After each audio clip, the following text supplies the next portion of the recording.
Ẹ káàárọ̀, ẹ káàsán, ẹ kú ìyálẹ̀ta. Mo kí gbogbo ọmọ Yorùbá tí ń bẹ ní gbèrí òkun, mo sì kí gbogbo ọmọ Yorùbá tí ń bẹ ní gbèrí ọ̀sà. A ti jáde lónìí, àní jáde lékú lọ́wọ́ o. Pípadà wọlé wa, àní délé bókú ọmọ, àní délé bókú aya, àní délé bókú ọkọ. A máa mọ̀ ọ́ ṣe o, ayé ò ní kọ̀dé, a mọ̀ ọ́ ṣe dẹ̀ wá.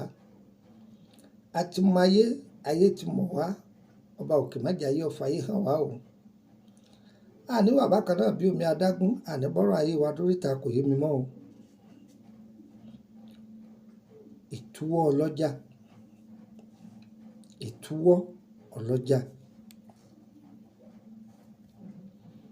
Ẹlòmíì ń ṣiṣẹ́ ni kò lákòjọ. Ẹlòmíì ń ṣiṣẹ́ ni bó ti ń jèrè bí ọba na sórí àárẹ̀ yóò sì fi san gbèsè. Ayé kórìíra ẹlòmíì láì nídìí. Gbogbo ẹni tó bá ṣoore fún wọn tún kọ̀dí àìmọ̀ ṣe dà á. Ẹbí kórìíra rẹ̀, aráalé kórìíra ẹ̀, àwọn ọmọ tó bínú náà kórìíra ẹ̀. Àbí ọkọ tó tiẹ̀ fẹ́ sílé gan sọ pé àwọ̀ ibi tí ó gbé dé, àwọ̀ ọ̀nà tí ó gbé gbà súnmọ́ bí, jókòó tì mí kọ́gbọ́n. Ǹjẹ́ tí mo fẹ́ yọ̀ǹda fún ẹ kò ná ọ lówó?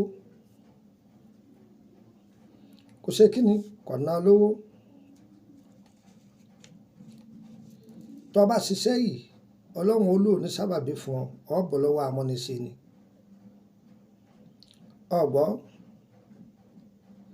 lọ́ọ́ bá mi wá iṣu ògìrì sákọ́.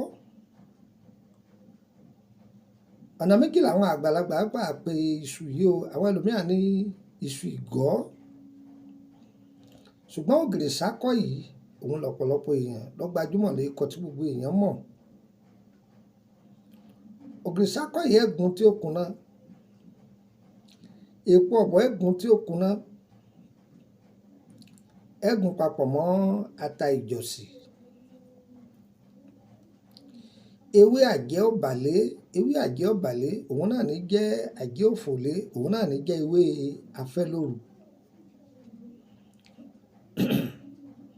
Ẹ ti gún tán, ẹ wá lọ wá oje làpálàpá funfun, oje igi rẹ̀. Ṣé mo bá ṣe gbà tá a bá fẹ́ fọnu ọmọdé hùn ní kékeré? Ẹ gba oje rẹ̀, yọ pọ̀ o. Iṣẹ́ yìí ṣòro sí o. Àmọ́ tó bá ṣe tán, o ti bọ́ lọ́wọ́ amúnisẹ ni. Oje igi làpálàpá nìkan ló nídìí. Oje rẹ̀ tara ẹ̀yẹn làpálàpá funfun ni o, kì í ṣe pupa o. Oje rẹ̀ yìí lọ́ọ́ wàá fi po ọṣẹ yìí. Ṣọ́ǹgbọ́, omi mi ò ní là á o, kì í ṣọṣẹ tí pọ̀ lọ títí o. Mo ṣá gbìyànjú kó máa wẹ̀ lálaalẹ́ pẹ̀lú omi gbígbóná. Wàá gẹ̀ẹ́tì ara rẹ̀. Ìka èèyàn àbúrò ọba ìnira òmù. Ṣé kò jẹ́wé ìyá àti egbò lọ? Kọ́ máa ju bẹ́ẹ̀ lọ. Kíkéré labẹ́rẹ́ kéré, tí fi lànà fókùn. Kíkéré lata kéré, tí fi sọ̀kò ojú. Ẹ lọ dán wò. Ó ní agbára lóòótọ́, ṣùgbọ́n agbára Ọlọ́run tún jù lọ. Torí Ọlọ́run ló lè wí, Ọlọ́run ló lè gbò. Ọ̀pọ̀fọ̀ kọkàn máa já sára ni. Kí ni tí mo jíjá sára ọ̀pọ̀lọpọ̀ ọmọ àwọn Yorùbá mi yẹn máa lò ó sára rẹ̀ ní jẹ́ bẹ́ẹ̀. Ọ̀tán. Aláboyún lò, ìkókó lò, ìwọ tó bá fẹ́ràn àbòsí má lò. Ìwọ tó bá máa dìyàn sínú má lò torí pé ó fọwọ́ ara rẹ̀ síra rẹ̀. Ọ̀tán. Wọ́n dé nìyẹn, kíní kan èmi kà á fún ọ tó pé. Ọ wá sẹnu kẹ́m báyìí. Tó bá sáà ti ń lò wọ́n sáà sí báyìí. Ìnira bá àwọn tí ń bà ọ́ jẹ́. Ìnira yóò bá àwọn tí ń dínà mọ́. Kò jù bẹ́ẹ̀ náà lọ. Ìtúwọ́ ọlọ́jà ni. Ó dá fẹ́yìn òṣòwò. Ọ̀wọ́, o ṣiṣẹ́ kan àṣàbọ̀ kan, ò ń béèrè owó ńlá, mo ló ti rí àlùjọ̀nnú ní ó gbé wá fún ọ ni. sálùjọ̀nù ló fẹ́ gbé wá fún ọ. Ibi iṣẹ́ tá a bá ń ṣe ń bẹ̀ là á bẹ lọ́hùn sí ní fi gbòòrò. Àgbẹ̀ ọ̀pálẹ̀, àgbẹ̀ òrólẹ̀, àgbẹ̀ ọkọlẹ̀, àgbẹ̀ lóhùn fẹ́ jẹ iṣu ọ̀jábọ́ láti sánmọ̀. Ẹ dákun ẹ jẹ́ á fọ̀rọ̀ ọ̀rọ̀ lẹ̀, kò jù bẹ́ẹ̀ lọ. Ọgbọ́n ọdún táwọn àgbàlagbà lónìí, Ọlọ́run sì ń fàṣẹ sí. Ẹ gbọ́, ẹ lọ sí yóò sì bẹ́yìn náà lára mu. Orúkọ mi ni Lukman ọmọ Ayédáre o, bàbá ọgbọ́n ọmọ ọdọ àgbà. Ìtajú ara ńlá ni ìwé àtegbò. Ìbéèrè nípa ìrìn àjò ayé ẹni tá ń pè ní check-up. Bí check-up ti wà ní healing, bẹ́ẹ̀ náà ló wà ní spiritual. Ta ni wòlíì tiẹ̀? A gbọ́dọ̀ ní wòlíì tiẹ̀ mọ̀nà. Ta ni pásítọ̀ rẹ? O gbọ́dọ̀ ní pásítọ̀ tiẹ̀ tó máa fọ̀rọ̀ lọ.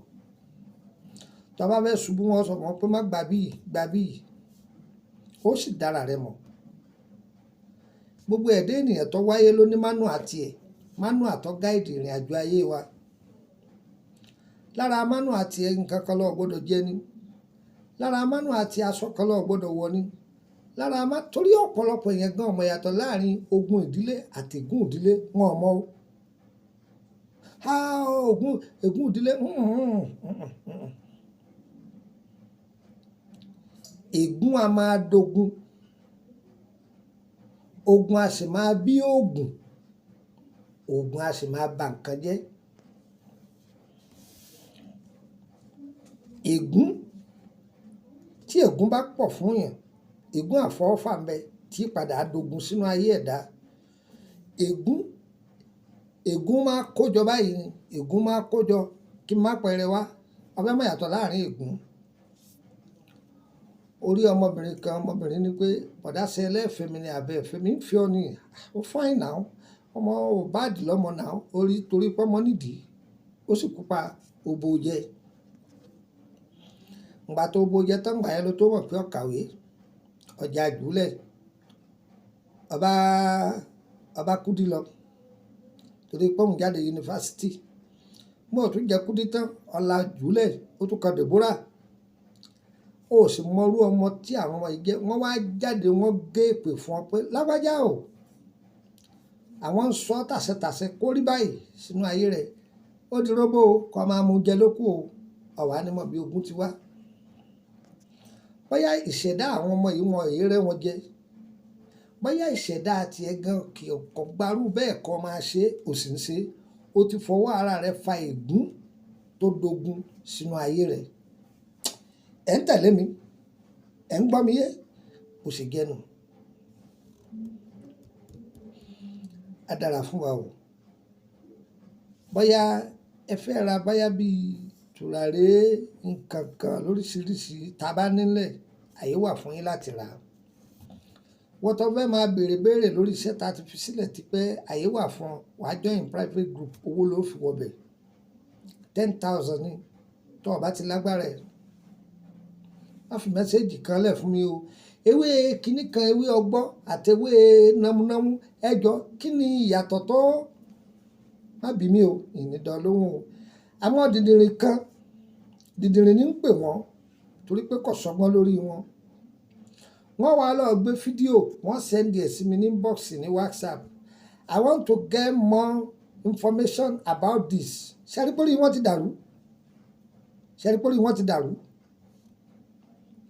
Ìyẹn l'àkáǹtì nọ́mbà mi tó béèrè tó fún mi lówó pé bàbá ẹ̀ fẹ́ léyìí dákọ̀ mu tí ń sì ṣàdúrà fún ọ. Tó sọ pé ẹ tún ń bá mi ṣàlàyé sí lórí ìta àrò pé ọyá tó bá rí báyìí tó tọ̀ báyìí. Ọlọ́run tó ní ọ̀rọ̀ jò, àdúrà ní kó ṣáájú. Àbẹ̀ lọ́run ní kó tó fún yàn ní nǹkan. Àwa gbọ́n orí gbà lọ́fẹ̀ẹ́, lóòótọ́ la bá a nílé. Àmọ́ àwọn èyí tá a tún dààmú fún bẹ́ẹ̀ tá a mi ń tọrẹ fún yín. Wọ́n wá jókòó kalẹ̀ tiẹ̀ oúnjẹ tọ́kì.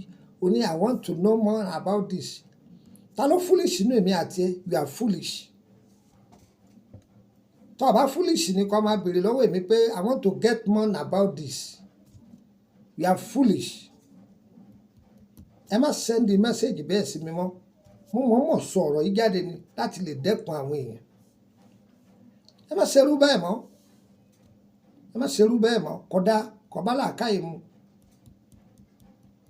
abala àkáyè mú yáyẹ wa kò ní yẹ ẹlẹ́tì wa ò ní ṣòro ṣe ń bọ̀ lọ́dọ̀ mi abá ti dé Ìkòròdú garage lọ wọ mọ́tò tí ń lọ báyé kù oníwọ̀ bọ́ọ̀lẹ̀ ní Emily bus stop Emily street number 50 lẹ́gbẹ̀ẹ́ ilé lọ́yà ọ̀tán tó bá ti pe nọ́mbà tí mo fẹ́ fi ilẹ̀ tí ò lọ mi ò sí Nàìjíríà nìyẹn bá mi sọ̀rọ̀ lórí WhatsApp tẹ̀lé rule and regulation mi tó bá fẹ́ ká jà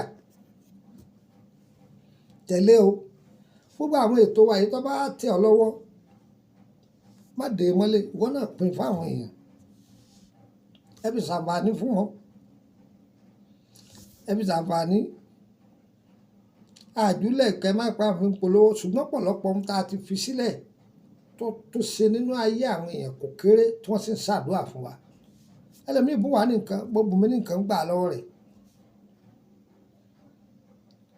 ẹni ó bùn wá lẹ̀ ẹni ó bùn wá oríṣiríṣi mélòó la fẹ́ kà ọlọ́run ó tulẹ̀ àtẹ̀nà tìyín náà ṣe agbára ọlọ́run ọ̀pọ̀lọpọ̀ ẹlòmíì dẹ̀ ní wọn ò ṣe àbágídí mẹ́nìkan ẹni ọba rí i pé mo tá à ń fi ilẹ̀ fáwọn ó wúlò fún gbèsè ayé àwọn bàbá ṣe dáadáa àwa náà dúpẹ́ fún wọn náà bó o sì ṣe kọ lọ́wọ́ ẹ̀ lọ́wọ́ +2348032983298 +2348032983298 +2348133155111 +2348133155111 nọ́mbà méjèèjì hotline mi nìyẹn ibẹ̀ ni mẹ́sẹ̀gì WhatsApp yẹn máa wò ẹ má lo nọ́mbà abẹ̀nẹ̀ fi mẹ́sẹ̀gì mi ní WhatsApp o ṣé nọ́mbà abẹ̀nẹ̀ tí mo bẹ́ filẹ̀ in case o lè jọ́ mọ bẹ̀nẹ̀ bọ́ bá pè mí láti bẹ̀nẹ̀ mo sì wà Nàìjíríà yìí ọ wọlé ṣùgbọ́n gbà tá a bẹ̀ rí bíi Swedi Fontredi màá ti wà lórílẹ̀‐èdè Bẹ̀nẹ̀ lágbára Ọlọ́run níbo lọ́dọ̀ mi lórílẹ̀‐èdè Bẹ̀nẹ̀ ní Kòtè